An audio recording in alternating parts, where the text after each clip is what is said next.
Hey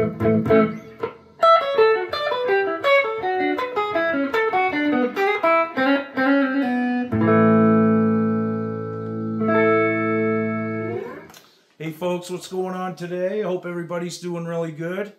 Today I'd like to go over that little line I just played. Something I kind of cobbled together just from a bunch of different kind of little shapes I was working on here in the past few weeks. And I just basically, like I said, cobbled them together. I was able to stitch them together and just kind of add a few different little colors in there along the way to get me back down to A. So we're going to do this in A. We're going to basically go from the 12th fret down, to the first position and catch the root at the end of it. Okay, so I'm going to just jump right into the lesson here. And again, pay attention to these shapes that we're going to use. These little kind of triad things that we're just going to kind of play over. Keep those in mind so when you're, playing something in the key of A, you can kind of remember these and possibly stitch some of this stuff into your own licks, okay? So here we go, really slow. We're going to start on the 12th fret, E string, right? I'm going down, up, okay? From the 12th fret to the 10th fret. I mean the 9th fret, sorry. So 12, 9, and then we're going to go to the B string in the 10th and the G string in the 11th. Okay, so it's just down, up, right? Now that might feel a little awkward to you. It might not, depending on, the styles of stuff that you play. Now, we're doing a little bit of string skipping here and kind of hopping, so, it might feel awkward the way you pick it. You can try starting with an upstroke too, but for the lesson's sake, we're just going to go down, ups, okay? So, now I just took that right there, and that's really what stemmed this whole thing and made me kind of want to jump and get, follow some kind of path to the first position root. So once again, okay, so we're going to take that same figure, we're going to drop it down a whole step. Okay, so I would take those two and just kind of move back and forth at first. That's a pretty good little practice routine on its own, honestly. Okay, so we have those two shapes. The next shape is going to be this. Okay, so what we have here is the E string in the 9th fret. We're going to go to the 5th fret with that, so 9 to the 5th. Then we're going to have the B string in the 7th fret and the G string in the 7th fret. Okay, so all together, what we have right now is this.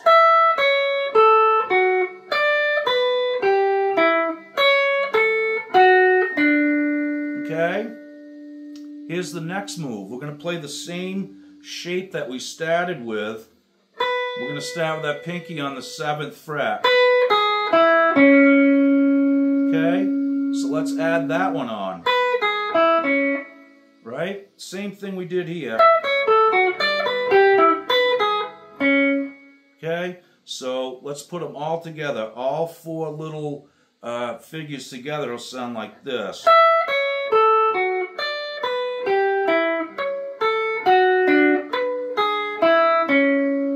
Okay, we're going to do that same exact figure again.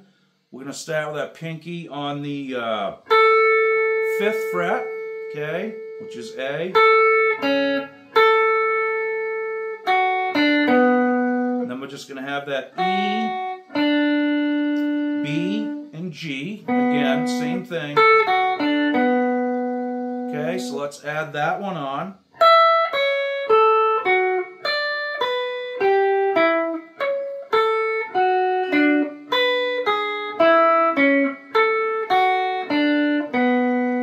One more, here we go. We're going to slide the E string from the 3rd fret to the 4th fret.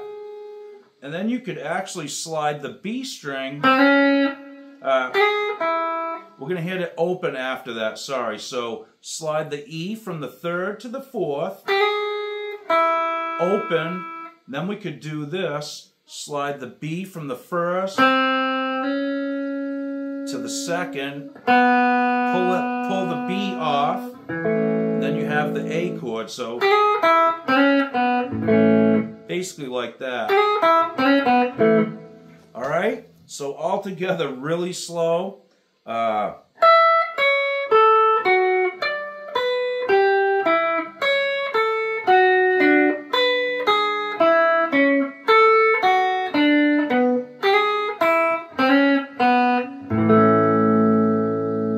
Okay, that's the whole nuts and bolts to the whole thing right there. Now, like I said, if it's really more about the technique and also just learning these little triad shapes, okay, and how to get in between them.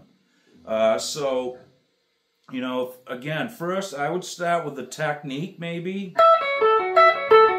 You know, try to work that out, and then work between the 2 chords. And then maybe take that 2nd chord and add that one to it. Okay? So that's really the only different one. That one and the last little figure that we did. The other ones are all the same pattern, so...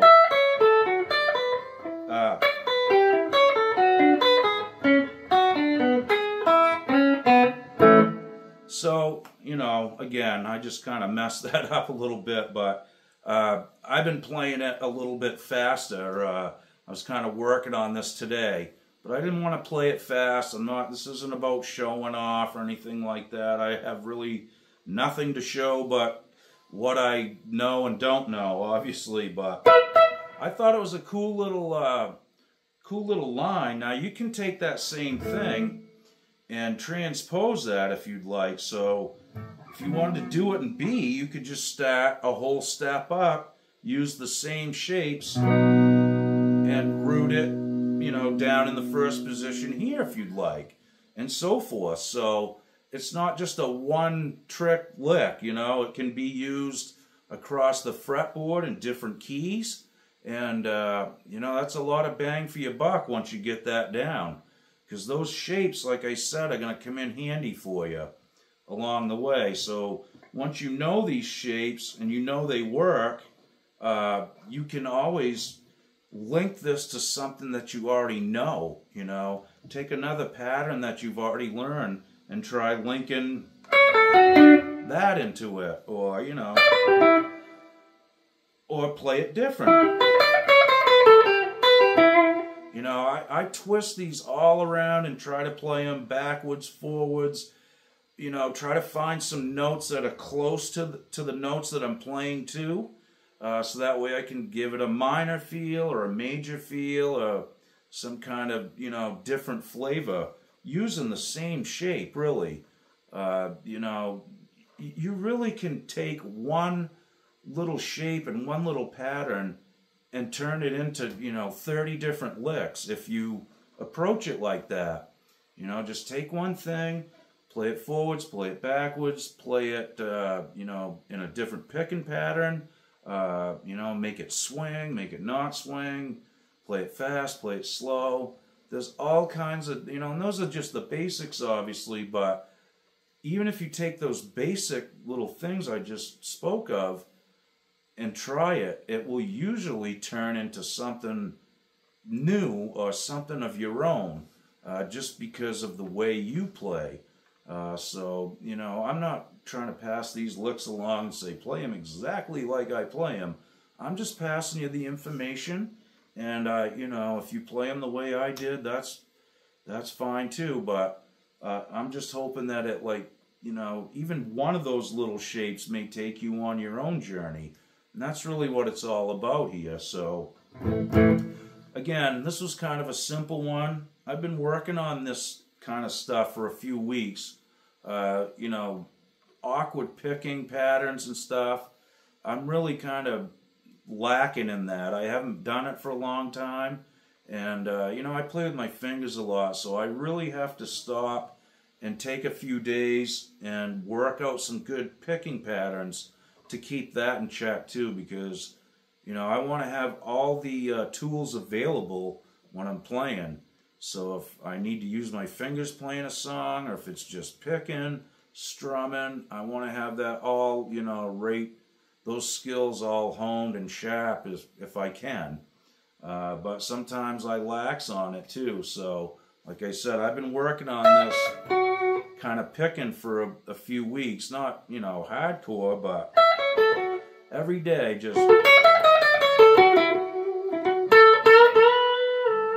just a little bit every day, trying not to use my fingers to play with, which is kind of hard for me because I'm so used to it and it's so easy and it's economical. But it's not always the sound that I'm looking for, and sometimes it can just mess with, you know, speed and things like that. I can play pretty quick with my fingers too, but, you know, sometimes it just lacks that staccato sound of using a pick. So I'm trying to keep my skills up here, folks. Well, thanks again. I really appreciate you guys checking out my videos. Got a bunch of new subscribers that have been showing up as well. Welcome aboard, folks. This is kind of how it is. You never know what's going to happen from day to day. And I don't either. So it's new for both of us. Anyway, I really do appreciate you guys checking this stuff out. And I really do hope it helps. And thanks for all the nice comments as well. You guys are very cool about that. And I'm already learning more information. We've had some new subscribers leaving comments about gear and amps, and I love this stuff. You know, it's good for me to get this information too, and it really does seem like a lot of you guys know your business, so that's really cool. Feel free to comment anytime. I welcome it. I try to get back to most of them if I can. And, you know, any gear info and stuff, I do really appreciate that too. So thanks again, folks. Hope this helps. Be good. Okie doke.